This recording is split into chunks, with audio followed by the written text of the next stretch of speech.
नमस्कार मैत्रिणींनो, आज मी बनवणार आहे मटकीचं उसळ। ही मटकी मी काल भिजून घेतलेली आहे। आपल्या मटकीला छानपैकी मोड पण आलेले आहे आणि खायला पण छान राहते।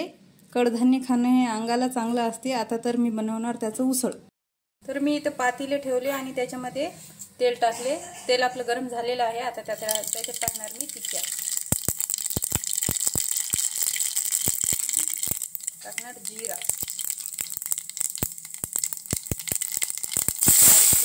कांदे। आपले कांदे झालेले आहेत इथं। आता त्याच्यात टाकणार मी कढीपत्ता,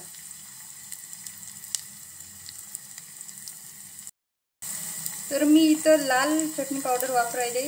मला इथं हिरवी मिरची वापरायची तर तुम्ही वापरू शकता।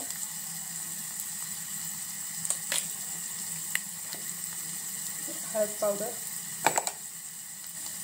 चवीनुसार मीठ। आता याला मी फ्राय करून घेणार।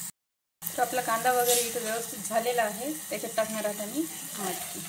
आपल्याला मटकी एकदम शिजून नाही घ्यायची आहे, याला मी फ्राय करून घेणार। मी इथे व्यवस्थित फ्राय करून घेतलेला आहे। आता याला मी 5 मिनिटांसाठी वाफेवर ठेवणार। मटकीचं उसळ झालेलं आहे आपलं रेडी। तर इथं आपलं मटकीचं उसळ झालेलं आहे रेडी। रेसिपी आवडली असेल तर लाईक करा, शेअर करा, बेल आयकॉनचं बटन दाबायला विसरू नका।